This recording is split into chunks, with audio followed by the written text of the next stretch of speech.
Boa noite, prezados irmãos, prezadas irmãs. Sejam todos bem-vindos nessa noite. É o estudo de hoje do Livro dos Espíritos. E eu vou projetar já rapidamente aqui a nossa tela para que a gente possa começar o estudo. Tem muita coisa para ser falada, muita coisa interessante. Vamos lá. Muito bem. Nós estamos finalizando, então, a quarta parte do capítulo 2 das Esperanças e Consolações, que trata das penas e gozos futuros. Hoje nós trataremos das questões finais dessa parte, que é da 1010 até 1019. Nós já estudamos, né, nas semanas anteriores, com outras pessoas, outros expositores, falando sobre esses temas que aí estão. E hoje, então, nós vamos encerrar o nosso estudo com esses dois temas, ressurreição da carne, falar um pouco sobre paraíso, inferno e purgatório, o que nós podemos compreender disso, não é? Vamos lá. Muito bem, ressurreição da carne. A questão 1010 diz o seguinte: a possibilidade do dogma da ressurreição da carne simbolizar a doutrina da reencarnação. E a possibilidade também da Igreja ensinar a doutrina da reencarnação pelo dogma da ressurreição da carne. Vamos entender um pouquinho isso? Vamos lá. Ressurreição. O dogma da ressurreição da carne será a consagração da doutrina da reencarnação ensinada pelos Espíritos? Essa é a pergunta feita por Kardec na questão 1010. E os Espíritos responderam: como quereis que seja de outro modo? Eles responderam com outra pergunta, para que a gente, obviamente, raciocine em cima disso, né? E na 1011, assim, então, Kardec respondeu: pelo dogma da ressurreição e eu coloquei um na carne aí, eu vou explicar o porquê. A própria Igreja ensina a doutrina da reencarnação? E São Luís responde: é evidente. Ele desenvolve, então, essa ideia que eu depois convido vocês que leiam todo o trecho, que nós não teríamos tempo para colocar tudo que ele coloca a respeito das explicações sobre isso. Mas vamos entender um pouquinho isso. A autoria da frase que está na oração do credo, creio na ressurreição da carne, na vida eterna, amém, né, como é pregado pela Igreja Católica, é atribuída-se a Santo Atanásio, que ele viveu há cerca de 1.700 anos atrás. Mas, na realidade, os estudiosos, os pesquisadores, ele teria dito, na realidade, o seguinte: creio na ressurreição na carne, e não da carne. Olha, é muito mais lógico a ressurreição na carne, que é a reencarnação, e não da carne. E com isso houve, obviamente, essa confusão em dizer que é a ressurreição. Então, para entender um pouquinho melhor, qual a diferença, então, entre a ressurreição e a reencarnação? Para que nós guardemos bem essa diferença, né?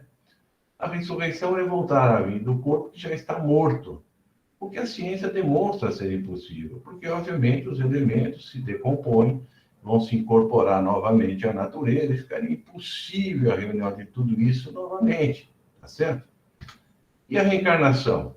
A reencarnação é a volta do espírito à vida corpórea, mas em um outro corpo, muito mais lógico, está aí, ó. A gravidez desenvolve o feto, o espírito se liga, esse feto se desenvolve com um corpo diferente do anterior, mas é o mesmo espírito, com uma nova existência, um novo corpo, e efetivamente dá cumprimento e continuidade à sua existência, cumprindo então a lei do progresso. É assim que todos nós progredimos. E não pode restar dúvidas sobre isso. Olha, restar dúvidas sobre isso, sobre o que Jesus falou, é não acreditar nas palavras dele. Nós temos que avaliar bem isso. Olha, quem disse que reencarnação não existe está dizendo que Jesus não falou a verdade. Então, em verdade, disse Jesus que se um homem não nascer de novo, não poderá ver o reino de Deus. No famoso diálogo com Nicodemos, que Nicodemos tinha essa dúvida e Jesus a retirou, né?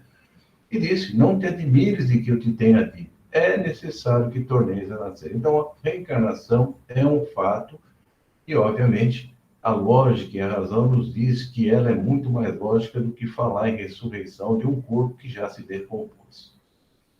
E aí nós vamos falar, então, sobre o que trata as outras questões. A possibilidade de ter localização absoluta nas regiões como céu e inferno, penas e recompensas, né? O significado de purgatório, o sentido figurado de inferno e de purgatório na linguagem de alguns espíritos, o significado de uma alma penar, uma alma penada, né, como a gente fala, a possibilidade de céu também significar a vida dos espíritos em todos os mundos superiores, e continuando, a possibilidade de ser uma alegoria, os espíritos dizerem habitar o quarto, o quinto céus, etc. Significado das palavras do Cristo, meu reino não é deste mundo, e, finalmente, as condições para implantar-se na Terra o reinado do bem.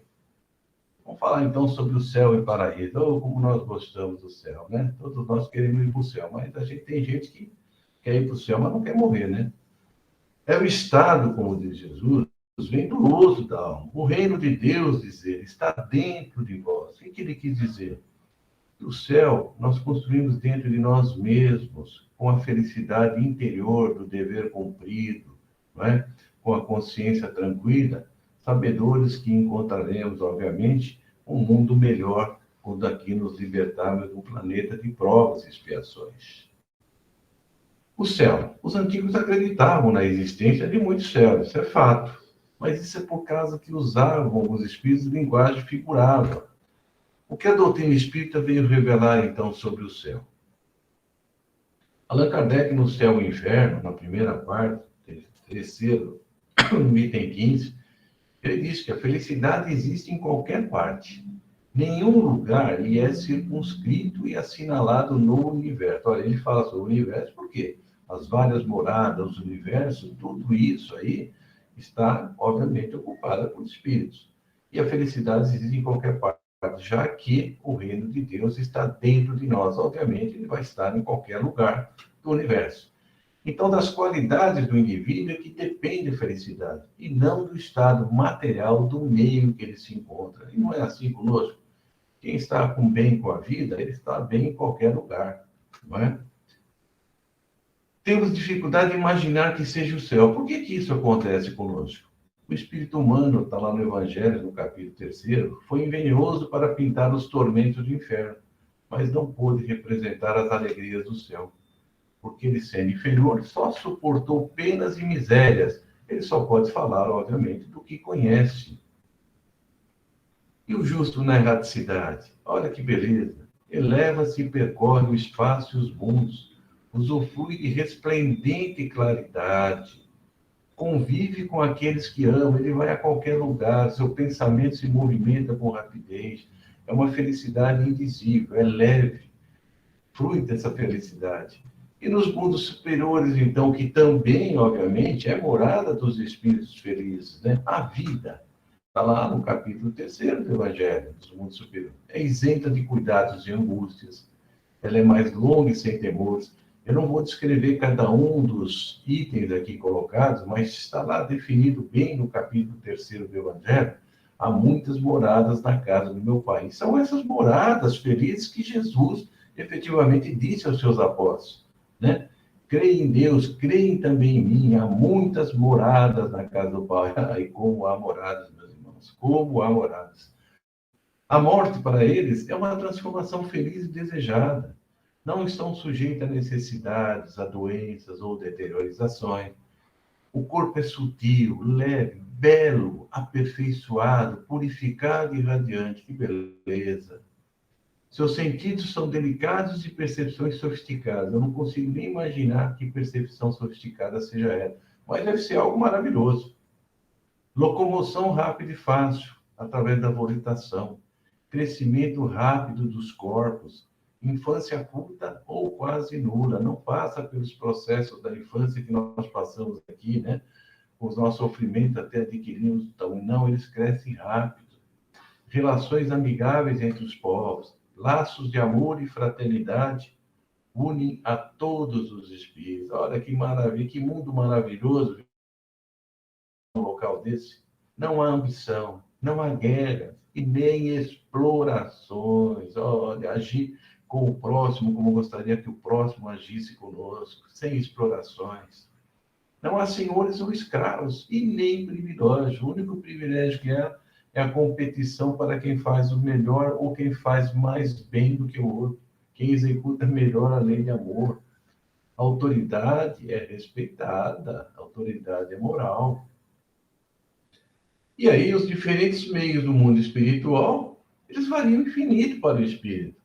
Não só nesses mundos felizes, em qualquer lugar do universo, mas também nas colônias e nas regiões umbralinas, que vamos falar um pouco sobre ela também. Variam ao infinito para o espírito os aspectos das coisas, as sensações que experimentam. Temos um lado aí, um sofrimento, numa região de sofrimento, e do lado direito, numa colônia, já é o exemplo de André Luiz, aí, que experimentou essa região de sofrimento e, obviamente, quando socorrido, esteve no mundo espiritual já na colônia Nosso Lar. As percepções que tenha são bem diferentes. O estado de prisão ou de liberdade, de luz ou trevas, vai depender, obviamente, do quê? Do mal e o bem que tenhamos praticado aqui na Terra. É o livre-arbítrio. Se praticarmos o mal, obviamente, vamos encontrar, por lei da afinidade, seremos atraídos por locais onde espíritos que praticam o mal estão, obviamente, reunidos.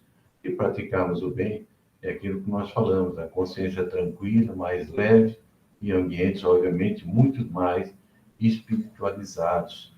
Então, o grau mais ou menos depurado e desprendido do espírito, os laços materiais.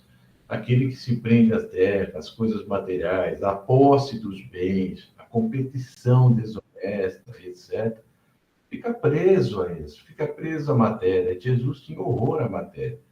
Jesus não tinha nenhum travesseiro para colocar a cabeça, tá certo? Obviamente, ele, como espírito superior, espírito puro, conhecia tudo sobre isso. Mas o homem é inferior, agarrado a esses sentimentos, acaba ficando preso às coisas da matéria e não consegue se afastar do globo ou do ambiente em que vivia. Esse é um sofrimento terrível. É o caso da alma penada, que nós vamos falar um pouco mais à frente. Então, os estados infeliz ou venturoso do espírito na erraticidade se refere dessa maneira, da forma como ele se comporta quando encarnado. E a alma penada? A questão Meliquise pergunta, né, que se deve entender por alma penada? Os espíritos responderam: é uma alma errante, sofredora, incerta de seu futuro, e à qual podeis proporcionar o alívio que ela muitas vezes solicita quando vem comunicar-se convosco. Esses espíritos vêm procurar ajuda, eles estão, obviamente, incertos do futuro, são ignorantes de que as penas não são eternas, está sofrendo. Como podemos ajudar? Sim, com as preces, com orientações, a fim de que ele também possa se arrepender e que, com certeza, será socorrido, orientado, esclarecido. Então, uma alma que está sofrendo é o que nós chamamos de uma alma penada, está purgando efetivamente ou expiando faltas cometidas, né? Eu vou falar um pouquinho agora sobre o inferno. Nós não vamos pintar o inferno sem cores, não. Aí tem algumas perguntas, né? Existe o inferno como um local de muito sofrimento, fogo, escuridão, lamentos, desespero? Isso aí não é para vocês responderem, não. É para responder apenas mentalmente. Mentalmente, cada qual responda para si mesmo. É só na imaginação? É só na religião? É nas leis de Deus ou não existe? É? Nós vamos responder aqui e colocar. Então, vocês vejam se vocês pensarem exatamente qual seria a resposta. Os espíritos de uma mesma ordem se reúnem por simpatia. É a questão 1012. Isso é tanto nos desencarnados quanto nos encarnados. É a lei da afinidade. O inferno, então, pode ser definido como um vasto campo de desequilíbrio, estabelecido pela maldade calculada, nascida da cegueira voluntária e da perversidade completa. Aí vivem domiciliados, às vezes por séculos, espíritos que se bestializaram, fixos se acham na crueldade e no egocentrismo. O Senhor tolera semelhantes criações das almas humanas, como um pai que suporta as chagas adquiridas pelos seus filhos e que se vale delas para ajudá-los a valorizar a saúde. Olha, isso está lá em Ação e Reação. Quando Kardec fez essas perguntas, os espíritos deram umas respostas mais leves lá no Livro dos Espíritos, tá certo? Mas depois, com o André Luiz, que abriu as portas do mundo espiritual, veio nos narrar os quadros que ele observou nas regiões das faixas negras, que são as regiões umbralinas, que envolvem a Terra e também abaixo da Terra, ele pôde descrever esses quadros dolorosos, mesmo porque ele conviveu em algum desses quadros, não é?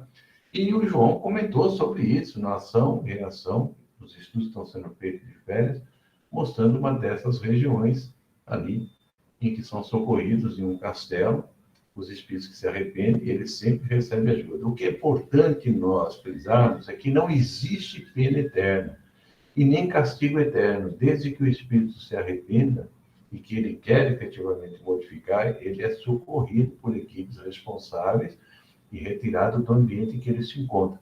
Portanto, é uma escolha do espírito que quer continuar. Enquanto ele não se arrepender e não mudar o seu campo mental, ele obviamente vai continuar com o seu sofrimento. O inferno, então, como região de sofrimento, é perfeitamente cabível nesse sentido, representando um estabelecimento justo de filtragem do espírito a caminho da vida superior, porque todos nós estamos a caminho da vida superior, com os erros e com os acertos. Podemos cair em regiões de sofrimento? Podemos, depende dos nossos comportamentos, mas não é eterno. Deus jamais deixaria o seu filho sofrer eternamente. Depende de nós sempre. Ele quer sim que nós progridamos e que nós, então, caminhemos cumprindo as suas leis. Quando nós saímos dela, obviamente, sofremos os seus impactos pela lei de ação e reação e sofremos com isso. Todos os lugares infernais surgem, vivem e desaparecem com a aprovação do Senhor. Opa, tem um limite. Chegou no limite, com toda certeza, Deus atua e só surge com a vontade. E prepostos das inteligências angélicas não perdem de vista as plagas infernais. Eles são vigiados, eles são encaminhados, são observados, porque ainda que os gênios da sombra não admitam, as forças do céu velam pelo inferno que, a rigor, existe para controlar o trabalho regenerativo na Terra. Olha só, meus irmãos, André Luiz está dizendo isso lá no Ação e Reação. O mal é corrigido pelo próprio mal. Em comunhão, em ligação com os seus iguais, ele vai se corrigir, apontando os defeitos, criticando, falando as verdades, vendo o que ele cometeu, as imagens diretas dos crimes cometidos. É um corretivo doloroso, o sofrimento, mas é a única forma de reerguer esse irmão para que ele não cometa mais esses erros. Nas zonas infernais, então, apenas residem as mentes que, conhecendo as responsabilidades morais que lhes competiam, elas se ausentaram deliberadamente, com o louco propósito de ludibriarem o próprio Deus. Perceberão, então, que cometeram um gravíssimo erro. Organizam, assim, verdadeiras cidades, porque André Luiz comenta, não só no Ação e Reação, como também no livro Libertação. São verdadeiras cidades em que se refugiam falanges compactas de almas que fogem envergonhadas de si mesmos. Muitos desses nossos irmãos, quando se aproximam espíritos iluminados, eles se refugiam em cavernas, envergonhados da sua aparência, porque desnudam todos os males e todas as mazelas que eles praticaram. É um sofrimento terrível. André Luiz, inclusive, vai visitar, o João vai falar sobre isso. Eu não vou dar spoiler, no próximo sábado o João vai comentar o caso na visita do próprio André Luiz, né? Vamos aguardar que o João vai comentar isso no sábado. E o purgatório? Aí vocês também podem responder mentalmente. É um lugar? É uma ilusão? É uma realidade? É uma ficção? Vamos ver se vocês acertam aí, né? O purgatório. O Espiritismo não nega. Antes, ele confirma a penalidade futura. O que ele destrói é a ideia do inferno localizado com suas fornalhas e penas irremissíveis, né? Achando que vai ficar naquele fogo queimando, com a dor que não consome. Mas ele não nega o trocinho purgatório, pois prova que nele nos achamos. Opa, nós nos achamos no purgatório? Sim, dizem os espíritos, essa é a realidade, está lá, Kardec colocou no céu e o inferno na primeira parte. Purgatório não é, então, um local determinado. né? São locais onde reúnem os espíritos imperfeitos que espiam suas faltas. Onde é que vocês acham, então, que pode ser o purgatório, que se reúnem espíritos imperfeitos que estão espiando suas faltas? Você já deve ter adivinhado, né? Olha aí, ó. A Terra é um exemplo de purgatório. Nós estamos no purgatório.